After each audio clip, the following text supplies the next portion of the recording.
trees are down and the weather is crazy out there. So we're trying to give a little time for folks, but we want folks to be safe. But I'm gonna go ahead and get started because I typically believe in not punishing the punctual. So my name is Shomari James.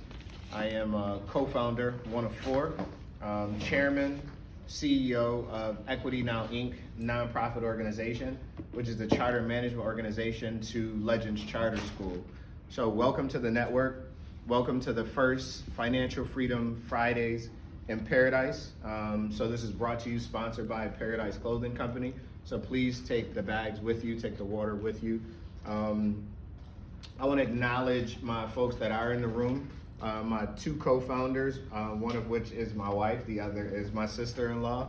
Atasha is the CEO of Legends Charter School, and Amina is the chief of everything at EquityNow. She does just a little bit of everything.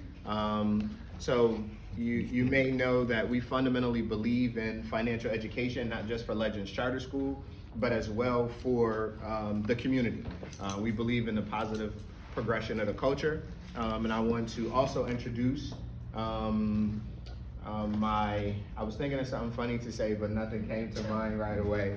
But this is Mr. Justin DeVos. He's our Director of Financial Education, which means he is in class teaching to the students. He's after class teaching and coaching and working with parents. He's also in the community. I've pushed and prodded him to start a podcast. So we are like locked in. I just want to give him an opportunity to introduce himself. Thank you very much, Mr. James, and good evening, everyone, for being here. Again, my name is Justin DeVos, Director of Financial Education with EquityNow. And just to tell you a little bit about my role and how I serve the organization, at EquityNow basically serves dual roles. We serve Legends Charter School, and we also serve as a community resource for our constituents and stakeholders by providing a robust financial education program where we're looking to not only teach but also have our community members apply what's being taught, right? So through financial education workshops, courses, soon to becoming live in class courses that will be taught on a monthly basis. We are building out our programming to make sure that we are continuously improving to close the generational wealth gap and making sure that our families, our stakeholders, our kids are establishing a lifelong legacy through financial education.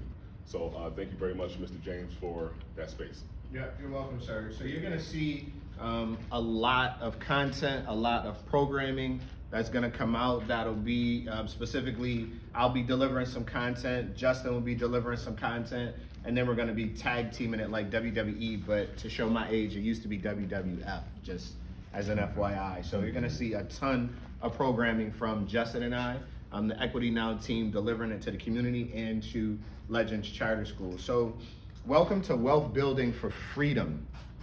We're gonna talk about wealth building, we're gonna talk about freedom, we're gonna talk about money, we're gonna talk about everything that goes along with, inclusive of a mindset change. So the objectives and goals of today.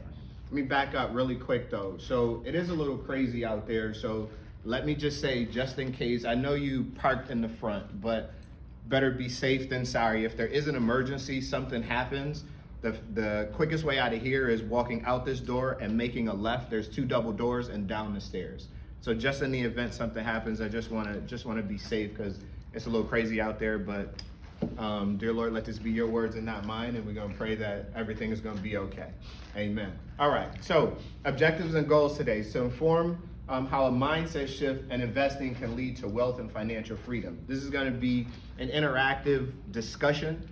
We are adults here, so I'm not going to just sit and lecture and just talk at you. We're going to gain an understanding of the necessity of a growth mindset for wealth building, develop a basic understanding of the power of long-term investing, and learn how investing in the stock market can assist with building wealth. First, though, I want to talk a little bit about our organization. EquityNow mission is to discover, plan, and implement innovative solutions for pathways of building equity. We're focused on 4 what we call mission-focused objectives. So keep in mind, EquityNow is a separate nonprofit organization that is the charter management organization for Legends Charter School. So we offer all of these mission-focused objectives to our community and to Legends Charter School. Early and post-secondary education, K through 12 education, we believe in doing our part to close the achievement gap. That's our Legends Charter School, our largest brand. Financial education, you are here now, is highlighted in yellow. We believe in doing our part in ensuring that we close the wealth gap. We know some folks had a 400-year head start, but that's okay. Head start does not mean that we can't start now and do our own thing. Agriculture and sustainability education. Agriculture and sustainability education is about being green and cultivating, not just growing your money and earning money, but how do you sustain it? How do you make sure once you get your wealth, you have it and you keep it, right? I heard one story about this multimillionaire individual. I believe they were in Florida, because they always crack jokes on the news about Florida for whatever reason. And this individual won like $2 million, and after taxes, it was just under $1 million, or it was just under the 2 million. And literally they did this story on her because like a year and a half later, they had no more money. They were broke. It was absolutely crazy. So we have to consider it's not just about when we're building wealth, getting that income, getting that revenue, but also keeping it. How do we maintain it and then pass it down? Social and emotional learning and academic development. It's not okay if I'm having a bad day to then put that on you for you to have a bad day.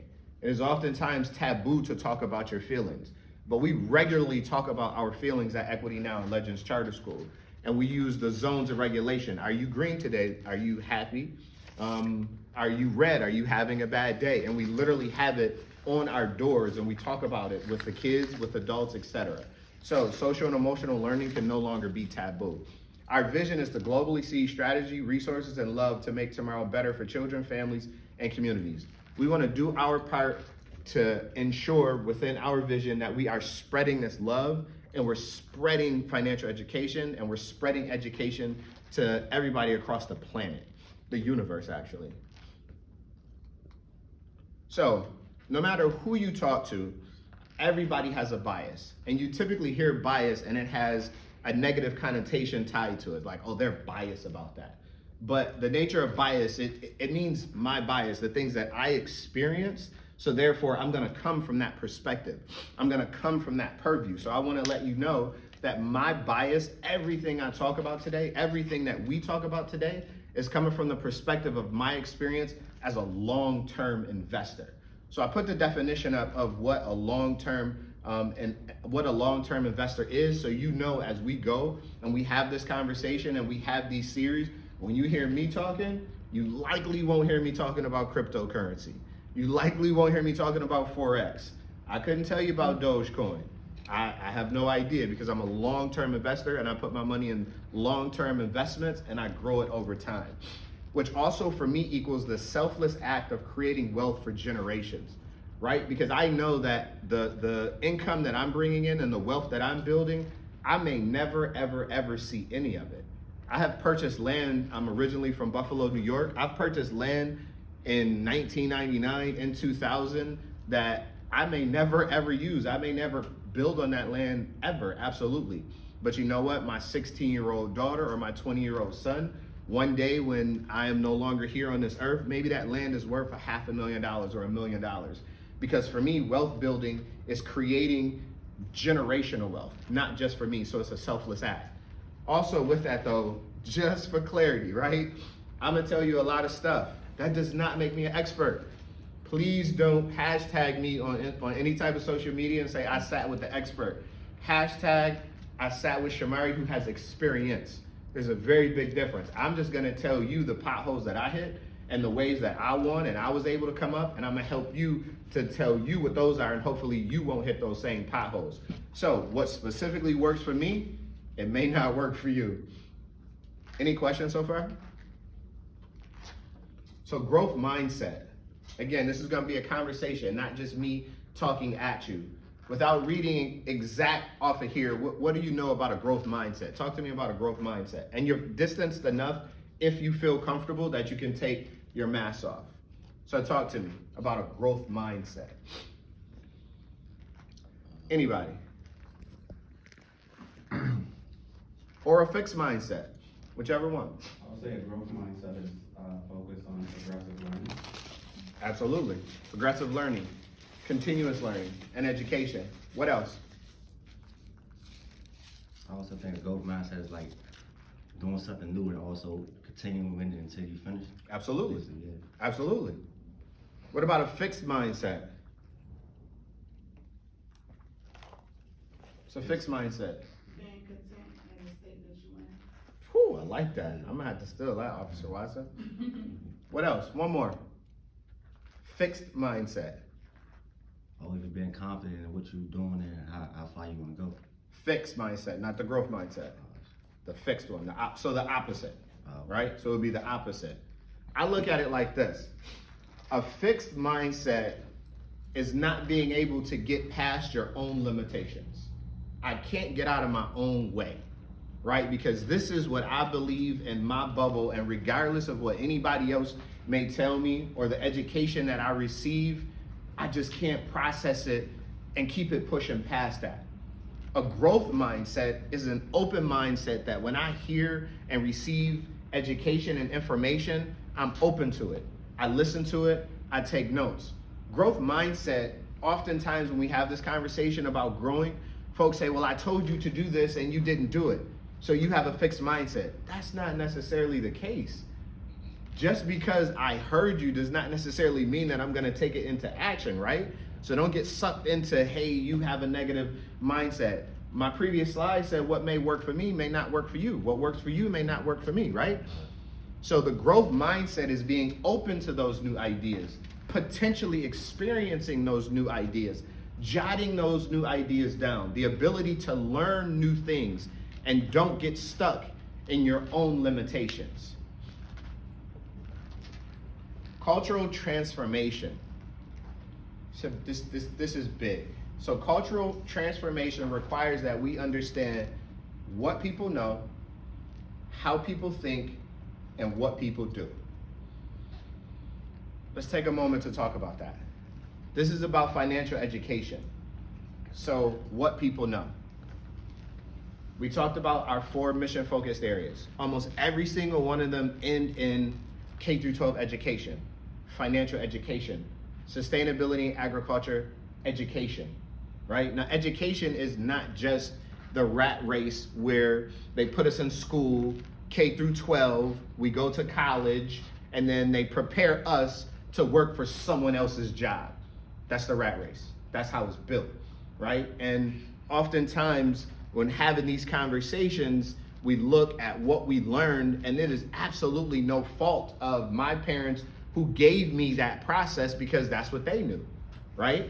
They knew that, listen, it's hard out here. I think my mom is, this is being recorded, so if I say it wrong, I'll say she was born in 54, so I won't say her age and do the math, but just say she was born in 54, right? So at her age, she's seen everything as she was coming up, so she said to me, hey, listen, this is what you need to do. Now, mind you, the good thing in that is every single day, literally, she would send me an email, she would text me, she would call me, or back in the day, she would page me, and she would give me the salary because I wanted to be an engineer. She would update me on the salaries that engineers got paid, right? So that was that growth mindset. However, it was still pushing me to go to college to work for someone else. And I don't fault her for that because I am the man I am today because of that. However, now what people know, we have to push past that. And the way we push past that is with financial education. And we start talking about the breadth of financial education. You see, the reason we chose financial education as a team is because we kept hearing this term financial literacy. And I came to my team and I said, what is financial literacy? If you break it down, literacy is, or somebody tell me, literacy. What's literacy? I'm gonna pick on Natasha, who's the educator in the room. What's literacy?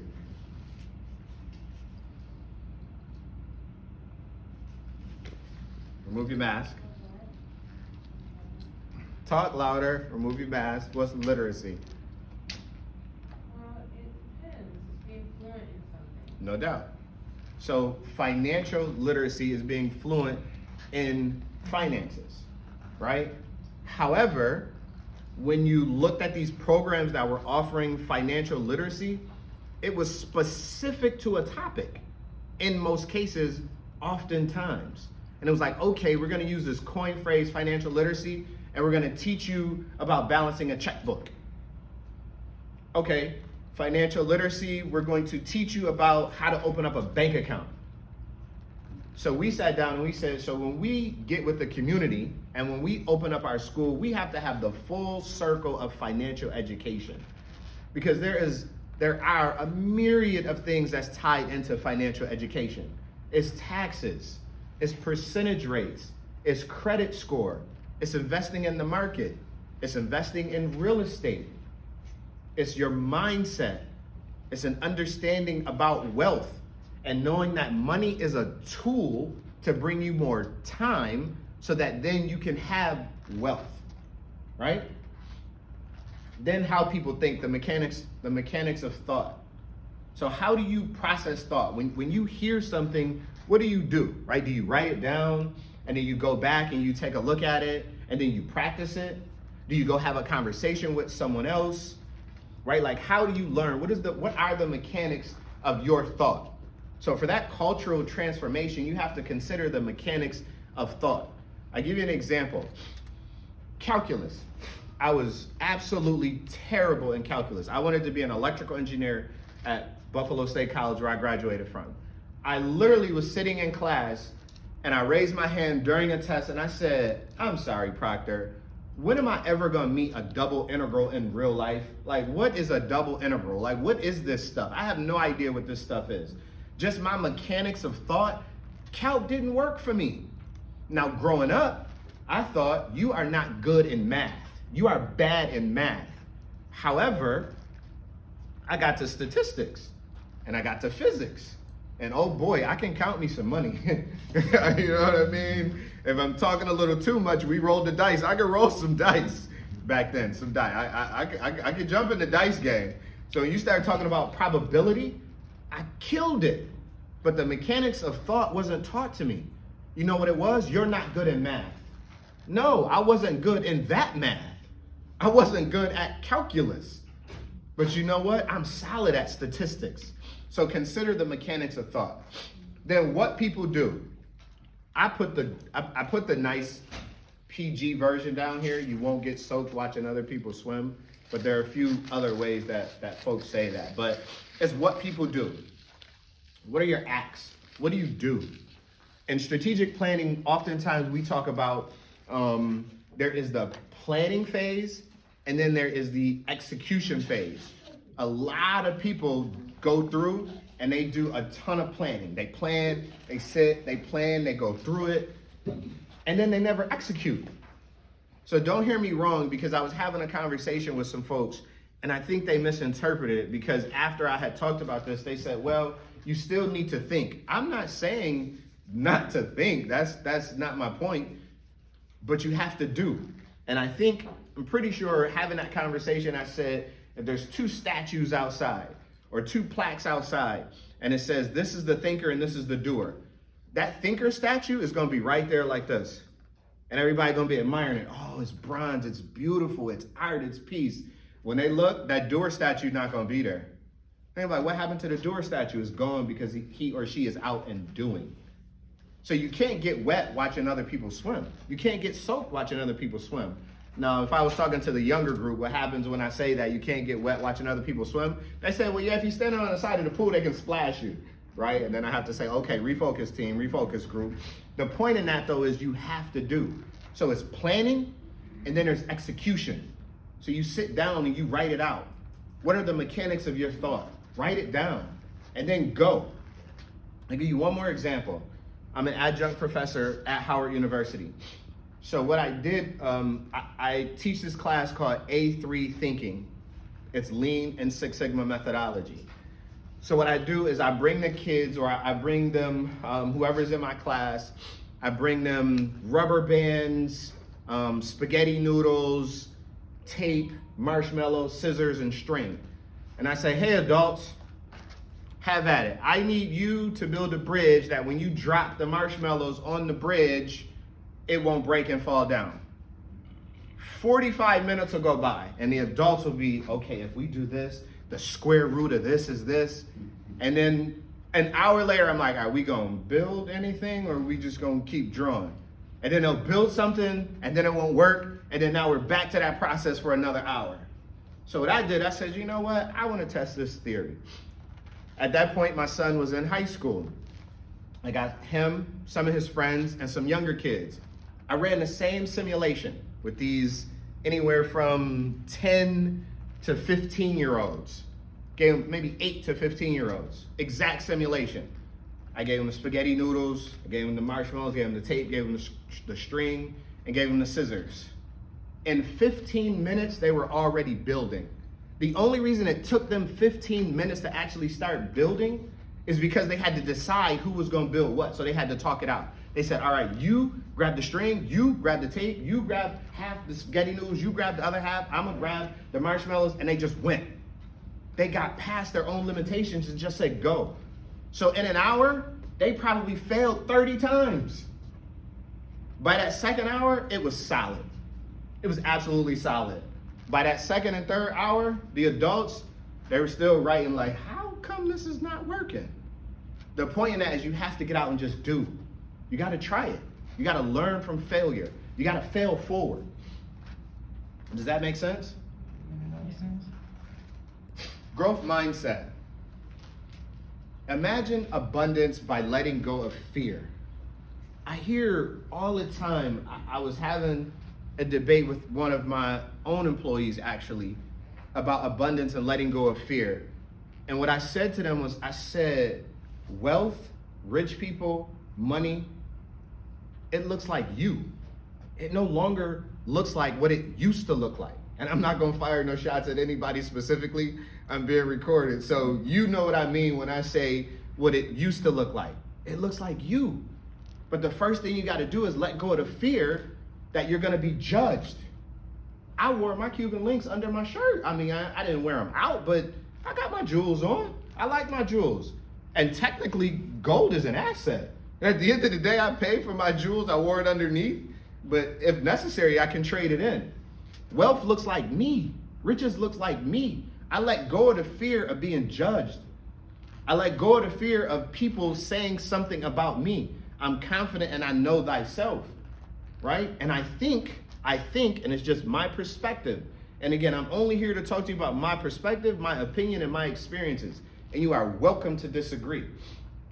But I fundamentally believe letting go of fear, a function of that is supremacy culture using the word humility, is dimming our shine. Now, don't hear me wrong, right?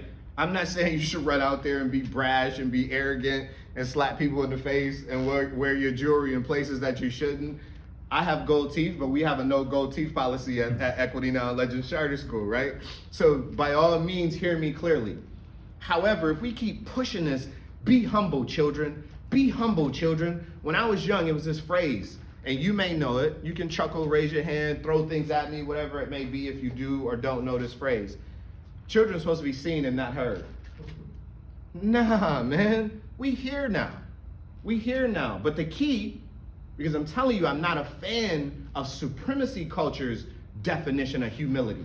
But also, you're pushing past or you're pushing to arrogance when your lack of humility is making a negative impact to someone else. So that's what you got to be careful about. However, you got to let go of the fear of this humility because you don't necessarily want someone to see your shine. We want abundance. Invest in you. Pay yourself first and embrace a mindset of working to learn rather than work to earn. It took me a long time to understand that. Invest in you. And I honestly lucked up on it. I had a white male mentor at my job at UPS in 1999 that said, hey, you need to make sure that this stock that's private right now and costs $25, you start getting it and putting it in a drawer and just keep it there, right? Just keep it there until one day that drawer falls over on you. I had no freaking idea what that meant.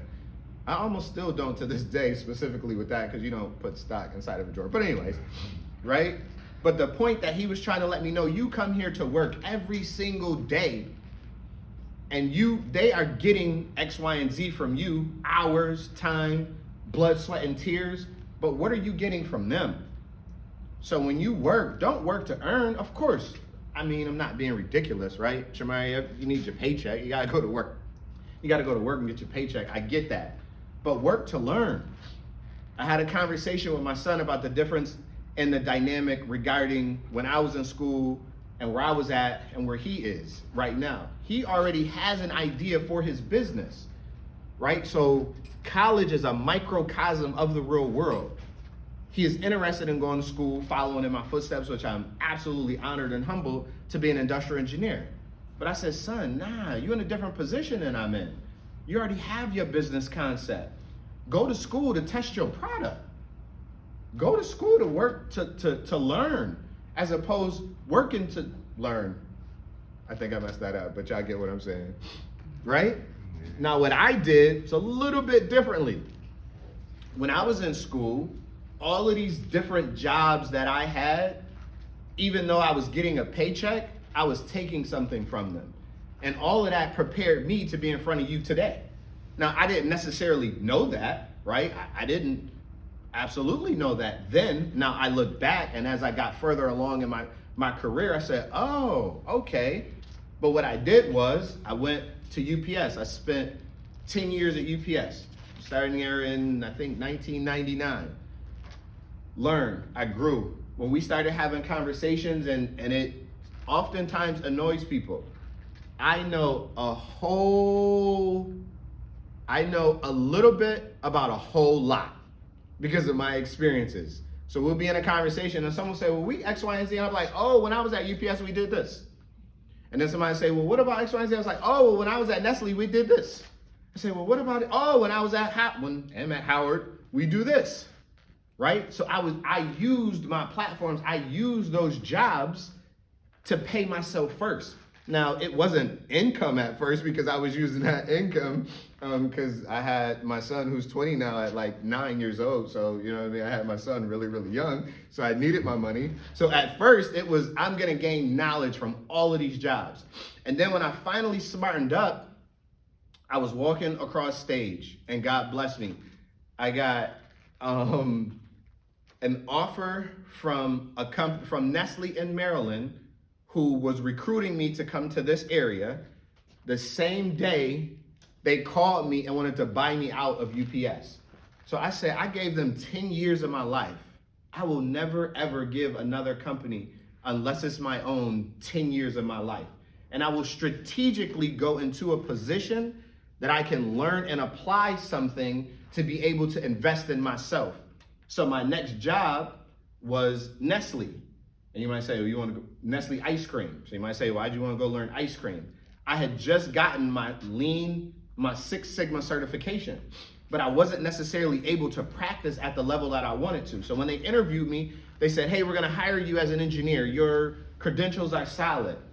I said, well, you know what? I'm going to be leading as an engineer the team that's actually making the ice cream on the line. They say, yeah. I said, well, check this, because my wife's not going to go for that.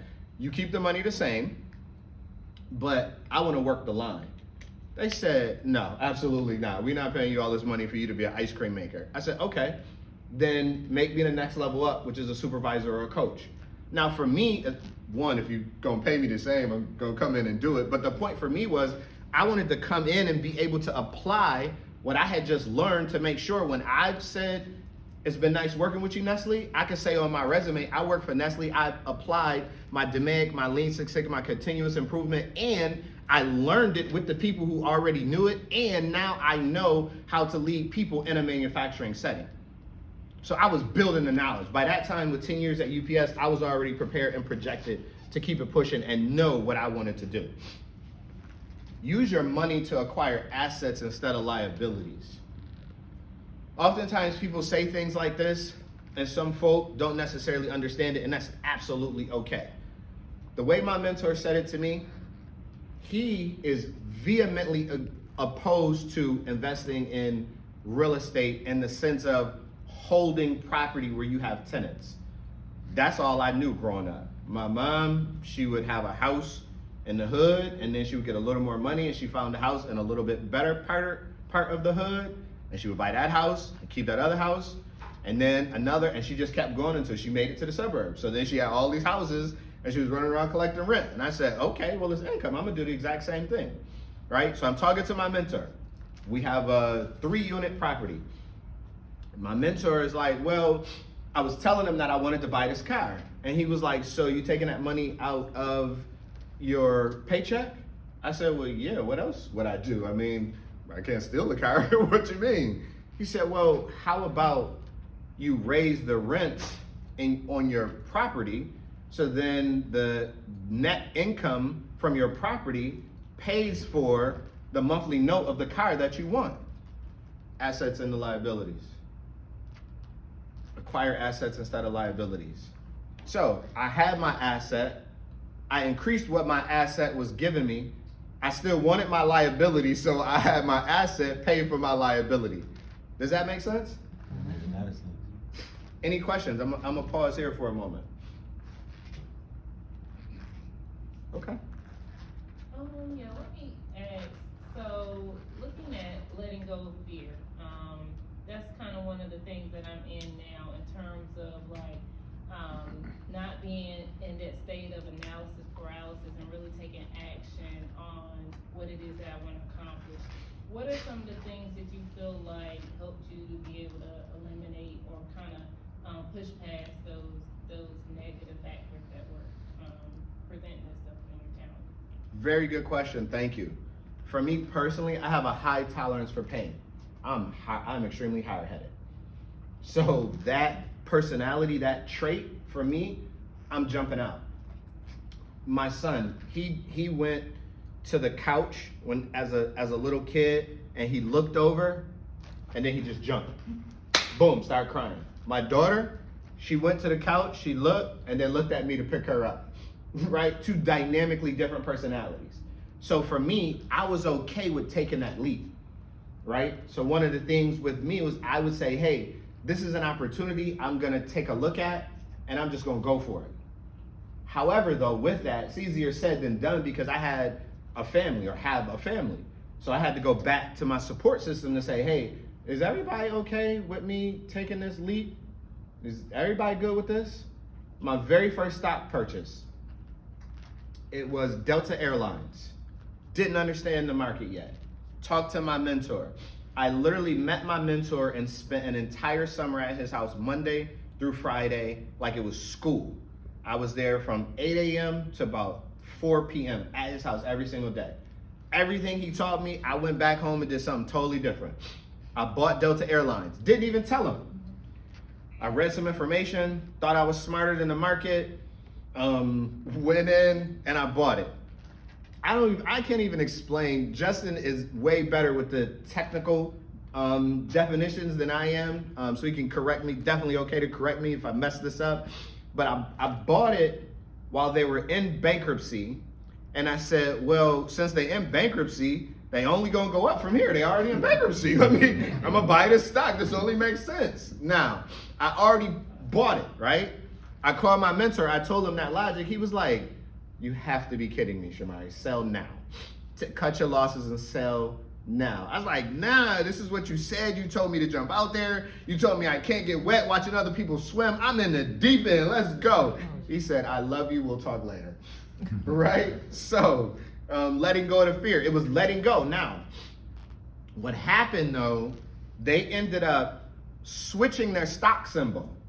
So we had like this period where if you were gonna get out of it to get your money before that actually took place, you had to liquidate before the date for the new symbol.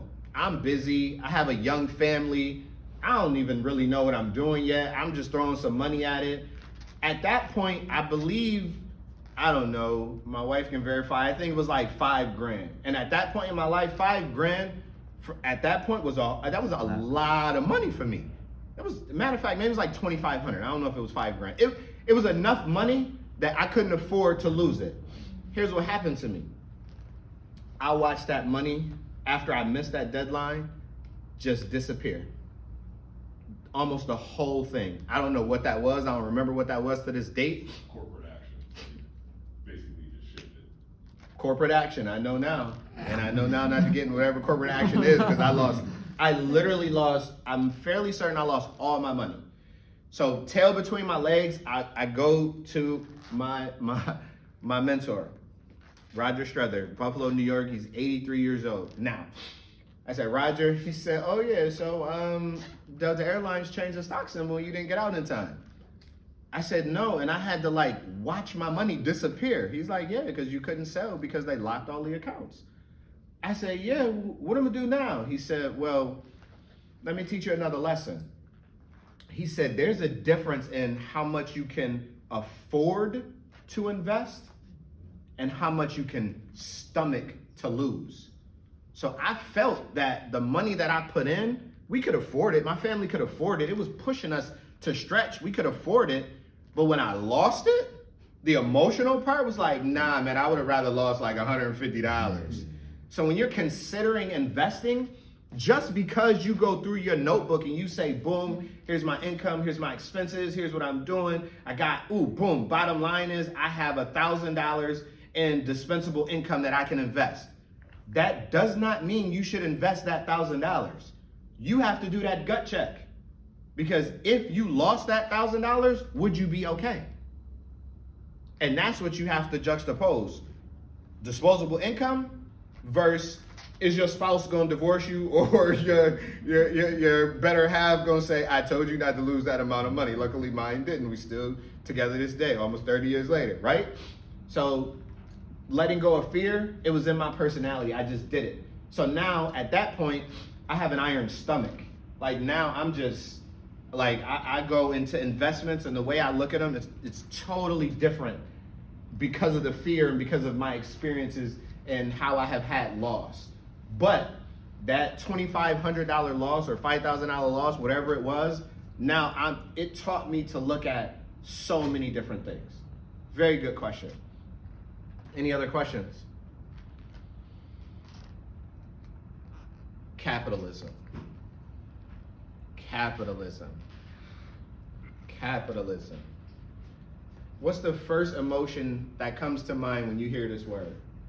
Anybody? Say it again? Okay. That's a thought, that's not an emotion, but okay. What else? Give me a couple, because this is polarizing. I want to hear from you on this one. I would say opportunity. Okay. What else? Two more. I know everybody naming here except brother in the back, but I'm going to sneak back. Happiness.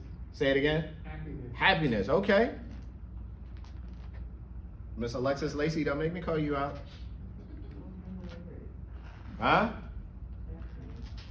You said what? You don't think of anything? Okay. Okay.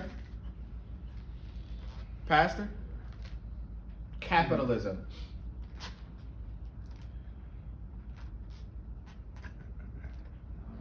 When I think of it, I have mixed emotions there, because the work in which we do is more of benevolence than taking in for yourself. So I would say mixed emotions. Okay. No, fair enough. Fair enough. This is a polarizing word, especially right now. So, if we're keeping it honest with ourselves, we're going to say that capitalism is within the confines of supremacy culture because it was built on a system that is not designed for us. Right? Absolutely. Does anybody disagree with that? Raise your hand. Okay. Education system, prison system, the police force, medical. I have an answer, but I'm not here to espouse my values on you. But the question to ask yourself is, if you are, why are you more polarized with capitalism than you are with privatized prisons, with the education system? Because all of it was built on our backs, right? I'm giving an example. We are one of the only minority owned and operated charter management organizations that fundamentally believe in school choice. Right? That's a very big deal. When you start talking about school choice with the culture, I don't believe in charter schools. I don't rock with charter schools, but can't necessarily tell you why. So the education system itself is a function of that same supremacy culture. But what we did as Black co-founders is we started our own school. So we utilized the system that was designed to oppress us to our benefit. Now I'm gonna go back to capitalism. Same thing when I see that word. For me, it's the same. Tell me your rules that you designed against me that I'm gonna use for me to gain and then help my people. Period. I can't help you if we all are in a state of struggle. And right now, we have capitalism in America. We are not a socialist country. So I understand and I get the polarization of capitalism, but the reality of it is, let's win at their rules and then push against them. Now, for clarity, I have to say this. Capitalism is not perfect. Oftentimes it's not cool, where Jeff Bezos is a multi-go bazillionaire and he has people that make $12 an hour. Not cool. Not cool. But the rules that got him to where he is, I'm going to use them. And then I'm going to talk to my other counterparts who are doing social justice. And I'm going to talk to my other counterparts who are attorneys. And then I'm going to back up because now I'm not gozillionaire. And I'm going to feed them to start busting up this capitalism in our favor. But if all I'm doing is complaining about it being polarizing and I'm not jumping into the game, then how are we catching up?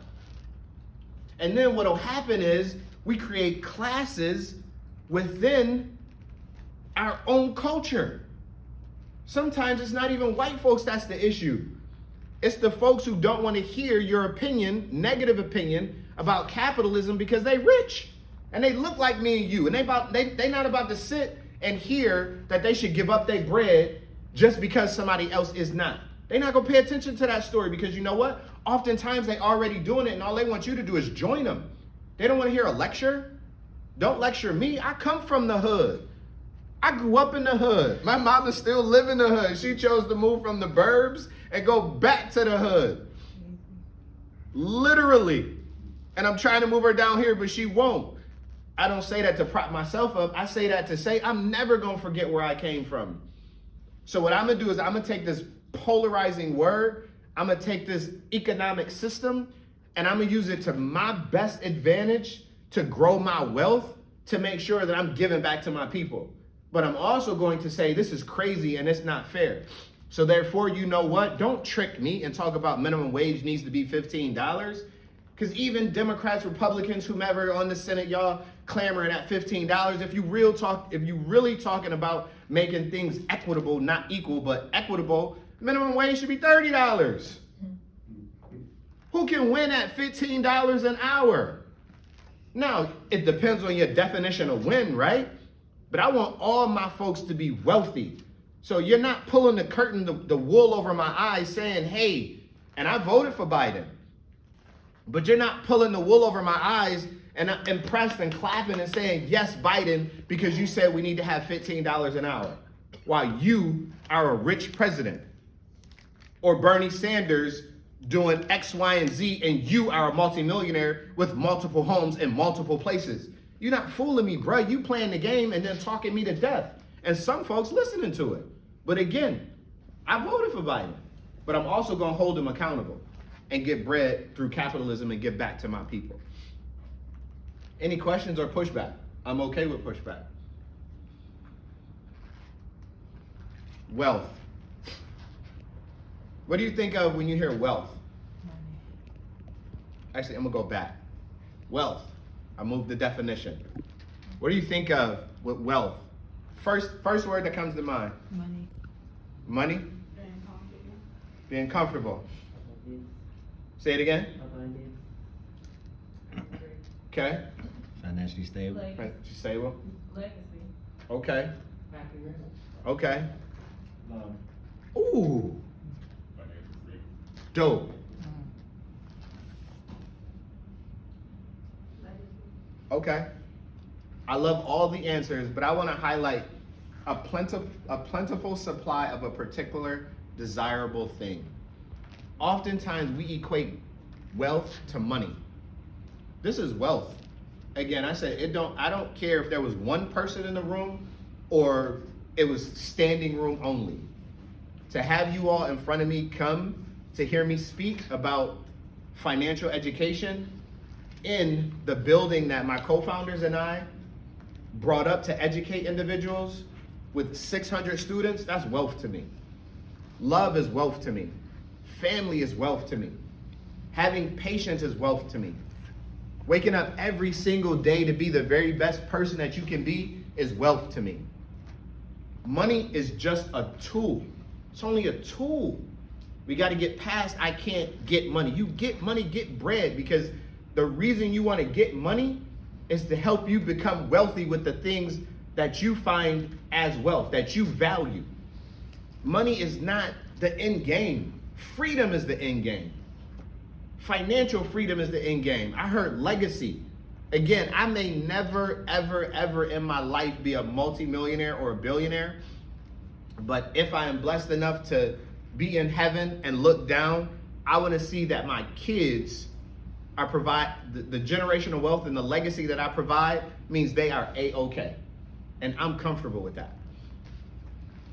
A plentiful supply of a particular desirable thing. Next time you're engaged in conversations, each one teach two, right? Because as soon as some folks talk about wealth, tax the rich, eat the rich. The wealthy, the wealthy, the wealthy. It has become a negative connotation because it has become synonymous with money. And that's not it. We can't be fooled. It's not just about money. And for us, it's about money as a tool for freedom. In order to do that, we have to consider switching from a consumer to an investor. And both, I'll say. How many people in here have an iPhone? How many people in here own Apple stock? Okay? I've seen a lot of hands go down though. Consumer versus investor, right? So a consumer says, what does this cost? Like how much it cost me? How do I buy this? An investor says, what's my rate of return? If I buy this, how much am I gonna get back? A consumer says, I don't think I can afford investing. I only make X amount of dollars, I can't do it. An investor says, I can't afford not to invest. There's apps right now where you can invest as low as $5 and buy fractional shares. Consumers say, what if it doesn't work? Investors say, how can I make it work for me? Consumers say, I work hard for my money, so I deserve it. Investors say, I work hard, but my money works for me, and I'll pay for it with the profits from my investments. Consumers say, I'll buy it when I get my tax refund. My mom says I shouldn't hate anything. I can't stand that phrase. That is, we have to break that mentality. It is the worst, it's not the worst. It is an absolute mentality we have to move away from. An investor says, I'll invest my tax refund and my profits will buy it. Because I'm gonna take that stack of bread and I'm gonna go get an investment that's gonna grow, that's gonna allow me to buy that liability, which is likely a depreciating asset.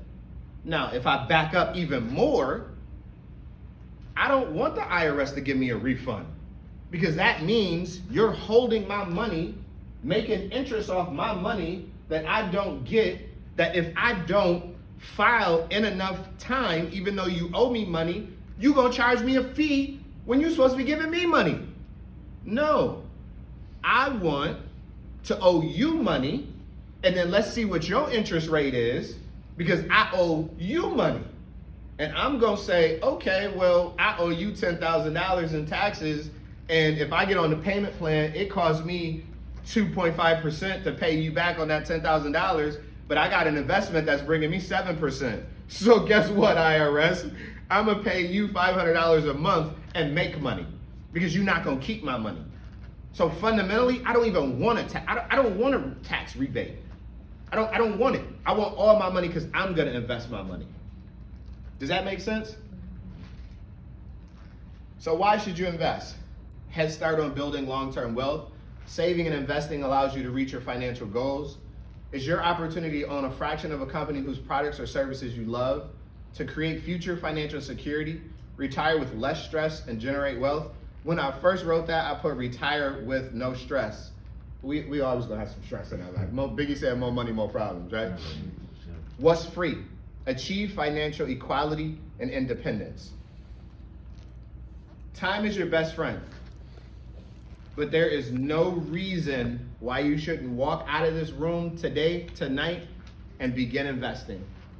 Now, beginning investing means you write things down. You start a watch list. You start researching companies.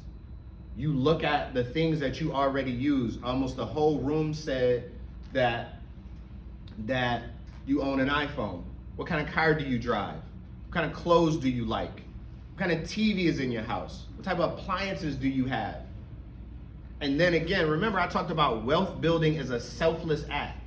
So this right here, starting at age 15 with an annual return of 7%, you got a 15-year-old, and what they do is every single time they get some money from their birthday or their paper route, they put money in, starting with $3,000. I'm 43, I'll give up my age. By the time they're 45, age 15, at that rate of return, they'll have $530,000, period. Now, if they keep going, at 55 in another 10 years, they'll have $1.1 million. I don't wish I started at age 15. It would have been nice, but I don't have any regrets. But guess what? I started when I started, and you should start now. Period. Let's talk about my would you rather. So iPhone mini, and I pick on Apple because I own Apple stock, but I'm an Android user. I also have an iPhone, but I don't really use it. $699 for an iPhone. You buy that iPhone, get it out the store, it's fire, it's dope, but it's a depreciating asset. It's just losing money. It's just getting older, and Apple shady, so the older it gets, the less it works, because they're slowing you down. As opposed to Apple stock, which is $133.26. Look at the difference. You buy 4 shares of Apple stock. If you could afford that $700 phone, please don't tell me you can't afford Apple stock at $133. And maybe get, I'm not gonna say Boost Mobile or Cricket or anything, but I mean something else, right? Then Apple is the kind of stock that offers dividends. Dividends are a company pays you to own their stock. So just because I bought this stock at $133 and I leave it sitting in my account, Apple is gonna say, thanks for owning our stock. Every quarter, we're gonna pay you out. And now that grows the amount that you have. Here's some more examples. Xbox One, $500, but Microsoft stock is $256, half the cost. Bronze, $200. Let's take J's, $300, $400, $500, $600, $133. PS5, $800. Sony is $112. Justin walked out, but let me look something up real quick to make the point. Okay, Google. What is LVMH stock price?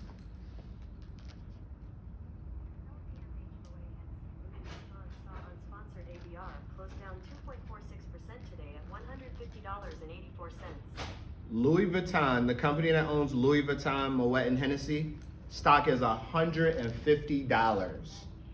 The average price of a keepsake, whatever you call that Louis Vuitton bag, is about $1,500. I do not intend to throw any shots. This is not what I'm here for.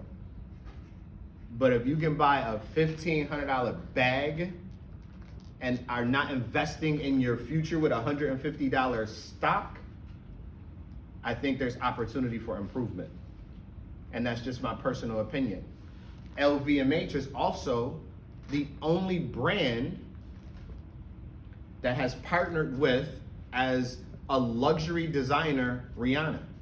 So they for the culture. And every once in a while I drink some Hennessy in a sidecar, or straight, but Louis Vuitton bag, $1,500. We're not even talking about the book bag at $5,000. We're not talking about the rolling case luggage at $8,000. We're just talking about the purse, the tote, the big tote at $1,500 when their stock is $150. We have to consider they want us to be consumers. The dollar changes hand in the black community only 3 times. In other communities, it changes hand 15 times. What that means is it goes through that community 15 times over. It keeps getting spent. In the black community, only 3 times. Why? Because we're consuming Prada, Gucci, Louis, Cartier, Breitling, right? I had a mentor because, again, the humility word. I am not telling you don't wear your jewels and don't buy them. I got mine on. It's not the case. But I had a mentor who slapped me in the face and said, hey, bruh, he said, all that jewels you got on and you got the fancy car and you look good and clean and nice. He said, do you want to look rich or do you want to be wealthy? Which one? So me and myself, y'all know I had a comeback. I said, I want to be both. I want to be both. I want to have my nice stuff on and I want to be wealthy. How do I do both? He said, well, you know what? You use your assets to pay for those liabilities. But if you pay for that out of pocket, you're going backwards. You hustling backwards, and that's negative. Any questions? So I have what's called a financial methodical process. 4 words: plan, do, check, act. I borrow it from Lean and Six Sigma methodology because I believe it applies to anything that you want to use in your life. Anything. Plan, do, check, act. So when you're talking about long-term investing, because again, I said I'm biased to long-term investing, you want to plan. Organizations are successful because what organizations do, they have a business plan. They have a mission statement. They have a vision statement. They have core values. We should mimic that. We should mirror that. We're not reinventing the wheel. We're not making wheels anymore. So you know what? We mimic that. I want to do the same thing for my financial mission statement. What do I want to be when I grow up, even if I'm already grown? What do I want my financial mission statement to be? I'm 43. I'm just starting out. But I have godkids. I've got nieces and nephews. I have my own kids.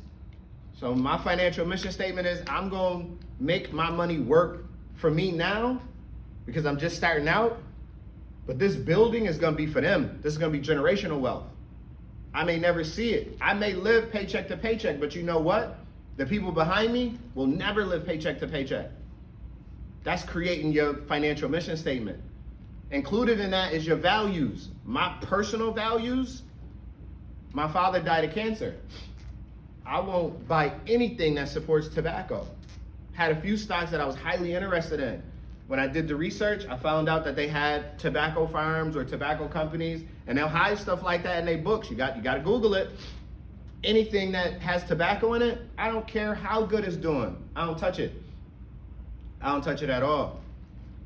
Anything that I believe strongly that is a direct connection to the detriment of my people, I don't invest in it.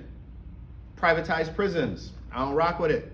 If your product, you got tilapia in your prison, and that's your stock, and it's a multi-million-dollar stock, I'm not rocking with it. I'm good. I'm out. That's plan. Do your own research. Buy what you know and what you'll pay attention to. That's how you start out. I started out buying Delta Airlines. I probably at that point never flew Delta ever. I couldn't even afford Delta. Was Southwest out at that point? I think Southwest was out at that point. We got cheap Southwest flights, or we drove everywhere. So what am I doing buying Delta Airlines? I don't know nothing about Delta Airlines, and lost all my money. Start with what you already do. What kind of watch you got on? What kind of TV you watch? What kind of tires did you just go buy? Where'd you get the tires put on at? Look around you.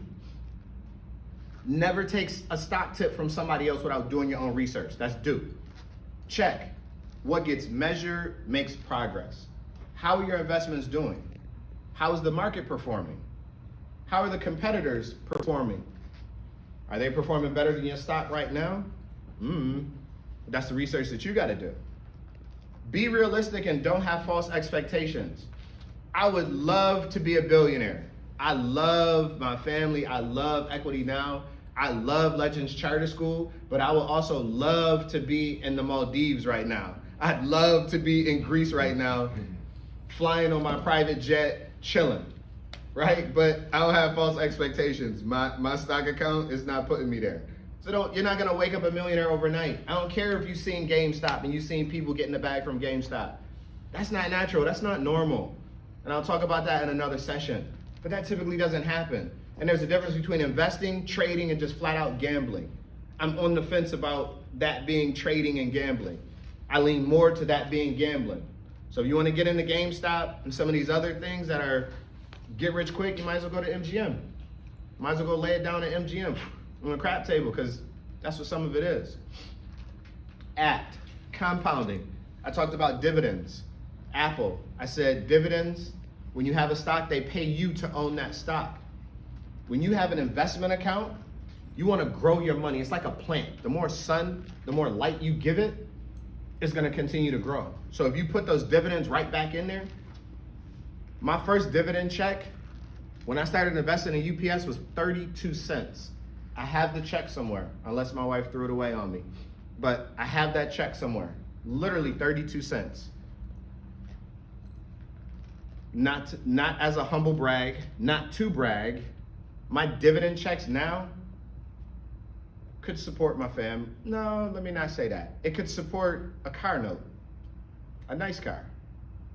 But guess what? It goes right back into my account. And then tricks to the trade are, I have Class A shares and Class B shares. So I buy Class B shares, get the dividends, let it grow. I no longer get Class A shares because they're private shares. You have to work in the company. I got smart. I have some really good mentors. So therefore, I invest my dividends back into the Class A shares, and I don't pull that money. So that money just grows. I haven't even looked at that account in probably maybe since I moved to Maryland. Haven't even looked at it. It just grows. I put no money in it except for the dividends. It just grows on its own. Make your money work for you. Any questions? Comments? Concerns? Pushback? You sad about what I said? You mad about what I said?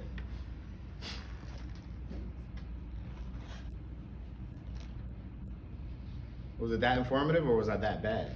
Very informative. Getting a lot of knowledge. Yes, I wanna know from the group, has anybody thought about what they might plan to do after or as a result of this session? Yeah, I actually, I've already reached out to Shomari, but I would love for him to share this presentation with our team, our core team here at my church, Amazing Grace Church there, so I'm looking forward to him coming to share that presentation with us. Appreciate that. Of course, you know, the church works off of tithes and offering and things of that nature, so if we can have our people know how to gain wealth or to further what they have, it'll just trickle back into us being able to give more to the community, so. And if I can expound on that, I heard the other day, you just have to really listen to what these folks are saying. And Biden, I believe in what does he give, a State of the Union? That was a State of the Union? joint session, he said, trickle-down economics no longer works. No, it don't work for you, Rich people. you folks that choose not to give back. But don't tell me what don't work for me, because the more I grow, the more my people gonna grow. Because I'm always gonna have a conversation with one person and then push that person to have a conversation with 2 people, and then push them to have a conversation with 2 more people. So you gotta really read through the mess that they talking about. Don't compare capitalism and trickle down to what I'm doing for the culture. So say my people don't believe in trickle down economics and it no longer works. But you said that phrase, so I had to get that out. We gotta watch the news and then think about it and then just take notes and listen to what they saying. Like, don't talk me to death. You lying to me quite often. So as a woman, and there are a majority of women, sometimes we look at money and think, what do I need to do to provide for my children right now? How do I maintain order in my house today? And I know, for me, when I thought about, when I first started working, I was a school teacher, and I had 23 or 26 paychecks, and I had to budget my paychecks so that I could support my family over the summer. And I thought, this is crazy. But there was a lady at the credit union who told me how to do that and to save my money, because that interest would come to me and it shouldn't go to the bank. And how did I set money aside for Christmas gifts over the holidays and that kind of thing. And Shomari's mom, she holds a lot of real estate, and she said, well, why don't you think about buying a duplex house so that, cause I love teaching, but I didn't make a whole lot of money. She said, why don't you get a duplex so that somebody else can pay your rent, and then you'll never have to do these things. Because the initial feeling is, I wanna make sure that my baby has, for their birthday or for whatever the case is. And then once I realized that, okay, I got my life insurance in order, I have savings accounts initially for me and my kids, I got to think about different things that became more interesting and exhilarating, that made me feel strong as a woman. And so when Shomari had the slide up that talked about, would you rather, for me it was both. I drive the economy by purchasing the things that I like, right? And so it's not when it's all the things, right? And so I get to go through and look to see, right? For me, our babies always need something for their ear infections or for colds, so pharmaceuticals make sense, right? We know that we can never keep enough toilet paper in our homes, right? And so that's another place to invest in. And then, I don't know why, I just think it's just old school. If I could still, but my husband won't let me, invest in gold, I just think it's something about having gold. It's just a feeling. But some of those things are just. She wanna bury it in the backyard. Literally. It makes me feel good, it's a natural element. And Victoria's Secret, right? Those are things that we like in Starbucks. So starting there, it just becomes natural. And then what happens as a mom, now we're saying, oh, I know Nana likes to spoil my pumpkins, so you know what? Nana can buy the gifts, I'm gonna start investing in my baby's account. So you start tapping your family as a collective to think different, and then before you know it, you feel better about it, and it doesn't feel like such a sacrifice for yourself, and then you feel better about protecting your kids' long-term interests. But I know for women, we just look at money differently and wanna make sure it's there so we feel safe, and I understand that. However, we're at a different point where we need to push past some of those feelings, because they are real feelings and we have to lean into them, but we need to look past at our kids' future now, right? We know that our kids are gonna push further than we ever did, and how do we ensure they're successful? It's just by reframing and making some sacrifices now. And so I would encourage you, to think about your whole total income, outgo, who can help support this whole thing, and then use the resources around to get those things started if you haven't. And then start small, start where you can, and then continue to go ahead. And it's just like any new thing, once you get into it, it does become really addictive. So on that note, my daughter, so I just got into investing this year, and for Christmas, I gave my daughter $50. I said, we're gonna invest this, and I let my now she's got like $700 or $800 in there. And it was just a few months, and she's like, I didn't even do anything. I was like, that's the point. Like, I want you to take, instead of, having, I know she likes Starbucks, I know we all like the Starbucks, but take some of those times and cut back on the Starbucks to buy the stuff. So she's been doing that, and both she and I have seen some gains. Nice. And I teach, and I try to talk to everybody. No doubt, as you should. Any other comments? I would just say, this has been very, very informative, and it's also encouraging too, because I feel like, as a college graduate, going through, getting education, going about getting into corporate world, and then, growing my income that way, it wasn't until maybe just 2 years ago that I opened up a TD Ameritrade account. Mm-hmm.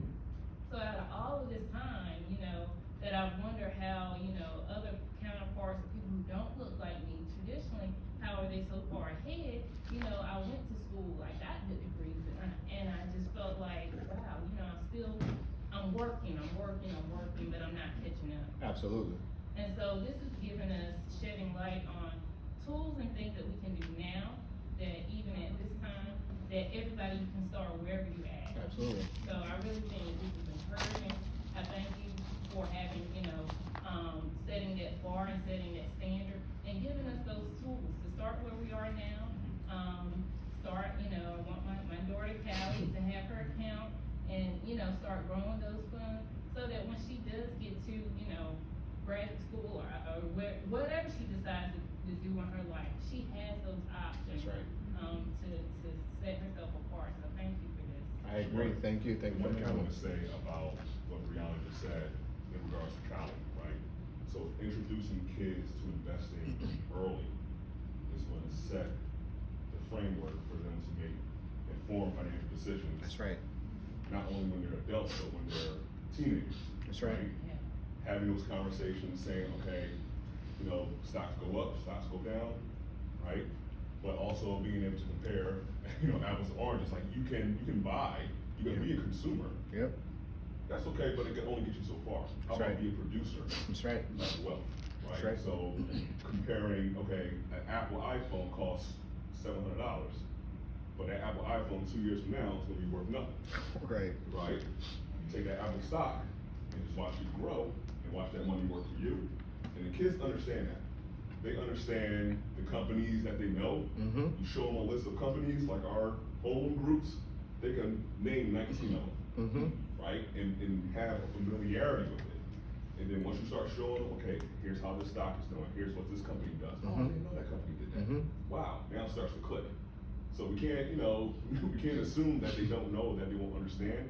Just having that one-on-one conversation and being vulnerable in your own mistakes, your own failures, your own experiences, and just having that foresight to say, I'm doing this for me, I'm doing this for you, I'm doing this for our family.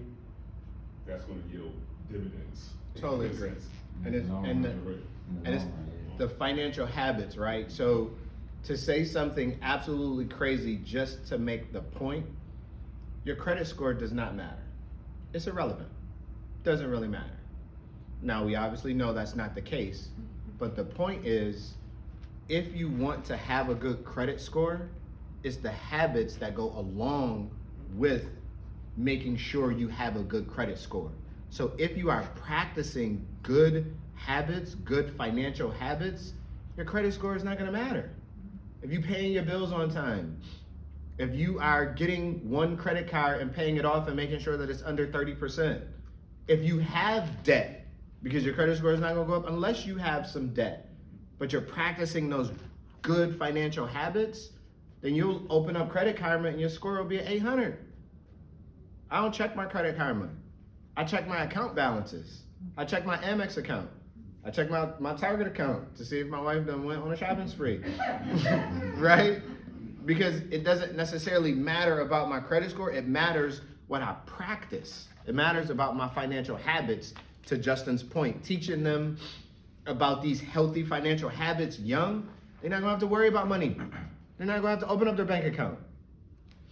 So speaking about habits, I thought I was killing it on on the mom teaching their kid good habits game. I'm gonna be real honest with y'all. I was so proud of myself.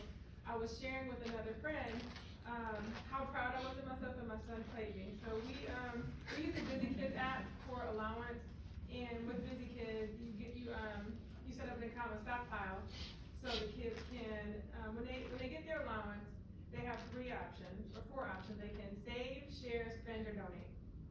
Save, donate, invest. Something. But they can put it to the credit card, so they all have a credit card option too, right, that the parents will authorize for them. I don't know I was so proud of him, because he would donate to the American Red Cross or to the little kids foundation. He was donating, he was buying stock all the time, right? Every week his paycheck, he had over the last 2 years, he had all this money, so I would get the little notifications, be so happy. Abraham just bought Apple stock. Abraham just donated to the Red Cross. Abraham just saved all this money, so I was so proud of it. I was like, I'm killing it, I'm in like nobody's business. And then I let him have his little debit card. And I told him he could buy Madden points on it one time. And then I went to brag to one of my friends about his good habits, because he was killing it for them, and then he only had 39 cents in his savings. So, I just think that's to say, we just gotta be consistent with making sure we monitor it. You don't throw him under the bus like that though, right?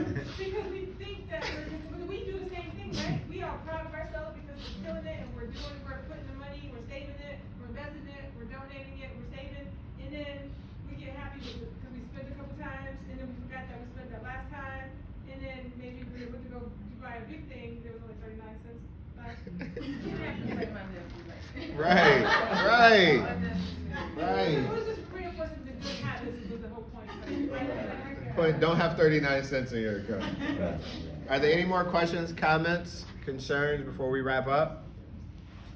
Yes. I just want to thank Ms. Kim for convincing me to sit in on this class, because I've learned a lot just by listening to the knowledge that you have given me. No doubt. I had the mentality of work hard, play hard, blow your money, because when you die, you can't take it with you. No doubt. But you made me think that I need to start investing in my kids. No doubt. They are the future. Absolutely. And I think No doubt. I appreciate it. And Kim is the GOAT. She is, we can go on and on about Kim. she dragged me in here. Kim is the GOAT.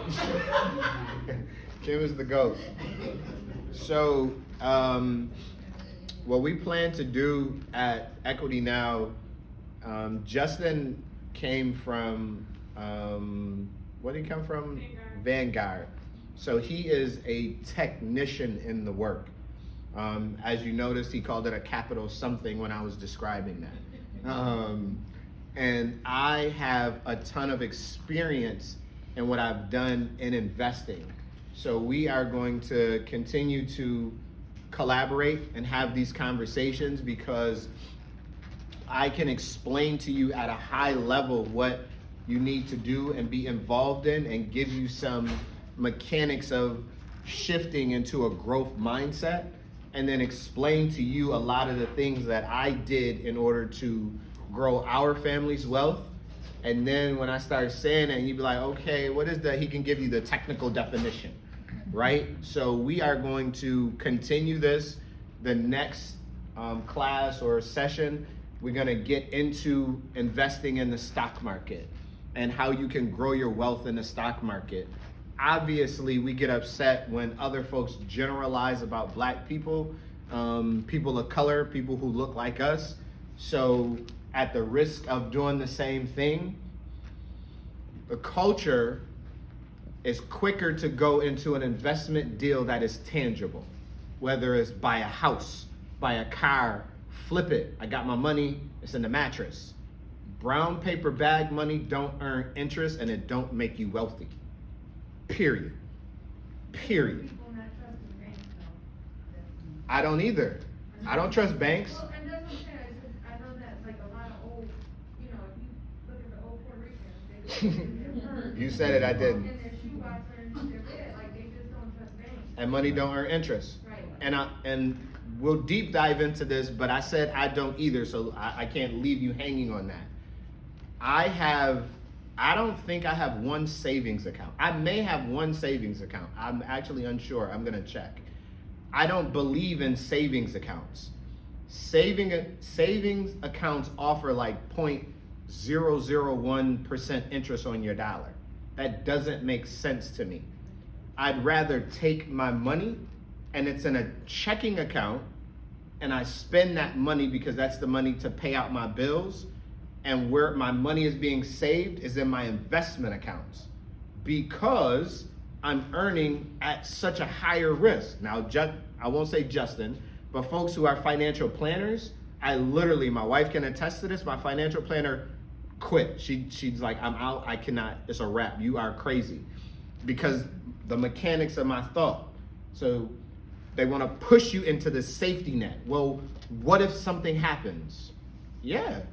What if your hot water tank blows through the roof? I have American Home Shield that can fix it. What if you need emergency savings because something happened and you need to go get it? I'll sell my stock. Why do I need a savings account that earns 0.01 interest when I have it invested in a mutual fund, or I have it invested in a brokerage account into UPS or Amazon, and my money is making 5, 10, 20, 30 times over? So if I need that money, and now my financial relationship, typically it takes 5 days for those proceeds to go through. So in an emergency, you might be in trouble. So you have to get to this level of what I'm explaining. But when I make a purchase, it goes from Merrill to Bank of America.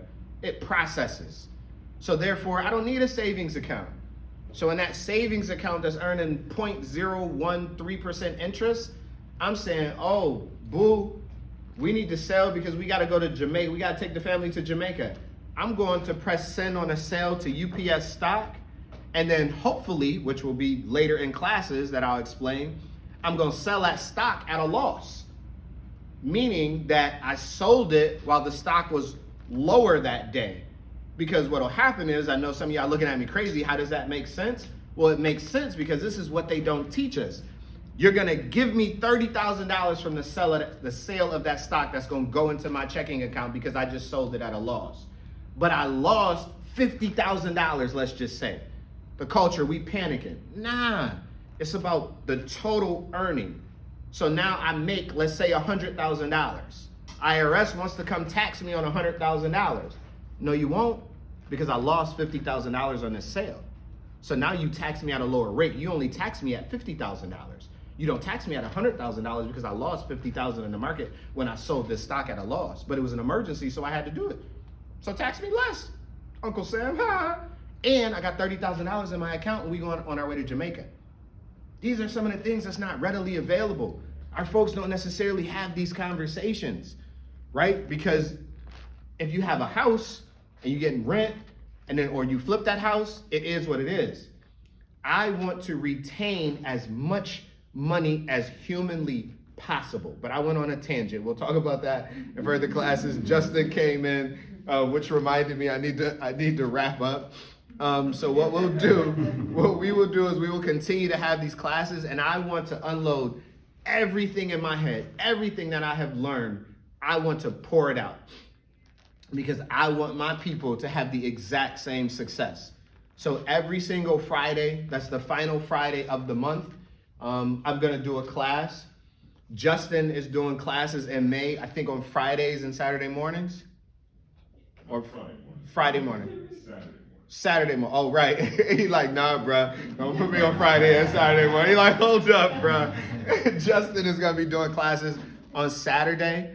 And our point in this is the full circle of financial education to help you with whatever questions, comments, and concerns you have, because we need to get everything that's in here downloaded to you, because we've been blessed and now it's time for us to pass that on. So I appreciate you for spending your time with me tonight. Please tell your friends, family. Before we go, the best way to learn about how somebody did is feedback. So my feedback scale or my rating scale is thumbs up, thumbs down, or thumbs sideways. Where are we? Thumbs up, thumbs down, thumbs sideways. Okay. A said thumbs up, thumbs down, thumbs sideways. I knew he was going to do that. I knew he was going to do that. I knew he was going to do that. Appreciate you. Thank you.